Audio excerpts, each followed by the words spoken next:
In the past, there were people who called them the butchers of mankind, but in the anonymous epic they were honored as heroes. People were described as saltwater bandits or saltwater bandits. Poisonous bees are usually men from the north, scaring local Central Europeans. However, these definitions only refer to a group of belligerent people, not a truly economically and politically powerful nation. It is they Vikings, these mysterious people, who are the subject of fascinating oral stories. According to Professor K. Sizzle, it seems that only 5% of the Vikings were actually skilled pirates, while the majority of the rest were mainly farmers and fishermen. In fact, the original verb Viking in the ancient northern dialect includes many meanings such as I conquer, appropriate, slay, etc. At the same time, it also includes completely different meanings such as I do business, I travel across the oceans to explore new lands, demonstrating their clear principles. So where did they go? What lands did you settle in? That caused those rumors to echo until now. Why did the Vikings like to conquer rivers and oceans? According to custom, only the eldest son inherits the fortune, and it seems that the younger sons have to go elsewhere to earn a living. Furthermore, population growth makes land and jobs increasingly insufficient for everyone, which also contributes to pushing others to go abroad. Along with the conquests was greed, causing mountains of valuable booty to fall into their hands, contributing to boosting the already sluggish economy at home. The Vikings' main victims were often undefended temples and monasteries. They like to attack on Sundays, when people are gathering for ceremonies. The sharp swords and sharp axes of the Viking army often mercilessly slashed sheep, others humiliated women. But the Vikings also created a financial miracle. They brought back money stolen from churches, crushed into small pieces and made into coins for easy exchange and buying.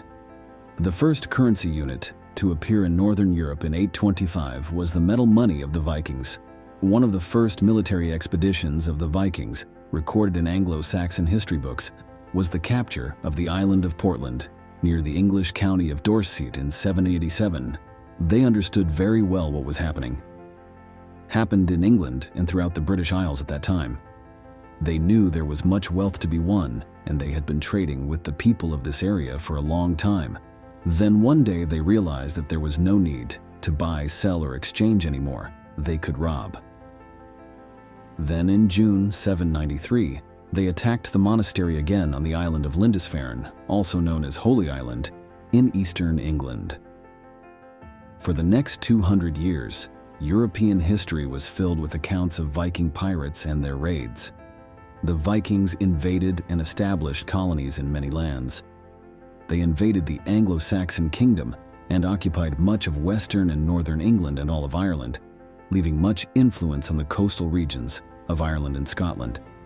They quickly controlled the entire population and established Viking-style regulations. Gradually, the Vikings gathered into large fleets, occupying local bases to continuously pillage the northern and eastern seas. From 840, they set up permanent bases on the Irish coast. One of the last major battles that the Vikings participated in Ireland was the Battle of Clontarf on April 23, 1014, helping the King of Leinster, Mael Morda mac Murchada, but failed. They eventually had to return to England and Scotland. The occupation of England and Ireland left its mark on the cultures of these two countries. Viking plundering expeditions reached the Mediterranean. They also invaded countries on the Iberian Peninsula, France, the Baltics, and Russia. From Norway, the Vikings gradually advanced to the northwest and established colonies in northern archipelagos such as Greenland, Iceland, and the Faroe Islands. Faroe Island, like a beautiful pearl in the mysterious North Sea, is an ideal destination for those who want to enjoy wild beauty and peace. Located between Norway and Iceland, the Faroe Islands are not only a gem of natural beauty, but also a living witness of mystical stories about the Vikings. There seems to be no concrete evidence of the Vikings occupying the Faroe Islands through large-scale battles like some historical events on other lands. The Faroe Islands are even described as a place where encounters and cultural exchanges between local residents and Vikings took place more actively than through violent invasions. Up to now, it is believed that the Vikings came to the Faroe Islands not only to colonize but also to explore, trade, and search for resources. There is evidence that they created positive cultural and commercial connections with local residents. They contributed to the social and cultural life of the Faroe Islands rather than simply being an invading force. The Vikings brought with them their stories, traditions, and art, creating a fusion between the two cultures. It can be said that contact with the Vikings positively influenced the culture and daily life of the Faroe Islanders. This can be seen through the monuments, museums, and traditions that are still alive on the island. Viking gods, myths, and art are still present in contemporary Faroe Island culture. The islands of Orkney and Shetland, mysterious gems in the middle of the North Sea, are where the Vikings found a new home for themselves. Around the 8th and 9th centuries, a group of brave Vikings left their homeland in northern Europe and arrived at these mysterious islands. Unlike tales of pillage and conquest, the Vikings came to Orkney and Shetland not to hurt, but to seek a new life. They recognized the importance of these islands, which have rich natural resources, and especially what they value most: freedom. The Vikings here quickly became talented herders and talented sea tricksters. They built communities, tended the land, and even established complex settlements. To date, these historical relics are living proof of the Vikings' ingenuity and adaptation to harsh conditions. But at one point, these daring seafarers opened their eyes, setting foot on the shores of Mediterranean and Mediterranean castles. It is a land of tropical landscapes and diverse culture. The Mediterranean. In the middle of the 8th century, Vikings set foot on the shores of the Mediterranean, not only as warriors, but also as cunning silk traders. They do not carry ferocity, but rather a curiosity and a love of discovery. This is not only a journey to find new resources, but also a desire to explore the prosperous culture of the peoples of the Mediterranean. The Vikings became shopkeepers, traders, and even travelers, enjoying the new things the land had to offer. By 874, a group led by Ingolf Arnarsson, with an empty land in hand, began the journey from Norway to Iceland. They looked for a new place of residence where they could build a life and stay away from the war and conflict in their homeland. When arriving in Iceland, Ingolf proactively threw his land into the sea and decided to settle in the place where this land came across. That is, Reykjavik today. He laid the foundation for a new community, opening a new page in Iceland's history. Unlike the common image of Vikings as fierce warriors, they came to Iceland not with the intention of plundering or conquering, but in search of a new life and freedom. They are brave people who risked everything to build a new, self-reliant, and independent society. Iceland quickly became a settlement for Vikings seeking peace and freedom. In the famous Viking tales, the first person to try to find new lands was a man named Eric Thorvaldsson, and he will be known to history as Eric the Red. Eric the Red was born around the year 1950 in Norway, which had just been unified into a single state. Norway has a rugged, undulating coastline divided by wooded fjords, large mountain coves, and dotted with rocky sea islands. When Eric was a child, his father killed a Mandoringsen argument. Fearing retaliation, Eric's family crossed the Sed to the newest settlement, the Isai land of Iceland, where smoke was said to rise from the ground itself. Traveling by boat on the sea, dark fog, cold sea breeze, and constantly changing waves. Perhaps this migration journey inspired Eric in his future decisions to seek and explore new lands. In the second half of the 10th century, Iceland was settled by Norway. They brought large numbers of slaves from Ireland and Scotland to help them populate their new colony. They brought essential animals with them, such as horses, cattle, and rabbits here. Iceland's snow forests are cut down to make way for clifftop farmland to grow crops. Their people eat cod from the sea, not salted, but dried on wooden racks against the wind and cold. These settlement success stories also meant that most of the best land was already inhabited. When Eric arrived with his family, all that was left was an uninhabited wasteland in the northwestern tundra. After Eric's father passed away, Eric grew up and started his own family, living on the farm his father left behind. Not only that, he also inherited his father's hot temper and pride. That's why some things happened to him that were similar to his father's previous life. One day, due to some unfortunate events, a worker at Eric's farm had a disagreement with a family on the neighboring farm. The two homeowners seemed to have very hot-tempered personalities, and there was a conflict. Eric's workers were murdered. As is normal when it comes to his honor and pride, Eric decided to take revenge. The two sides rushed into each other, and in the end, Eric prevailed. Two neighbors were killed. Just like his father in the past, Eric is afraid that someone will come and take revenge on his family, which could lead to a war between generations. But then, the law took over again.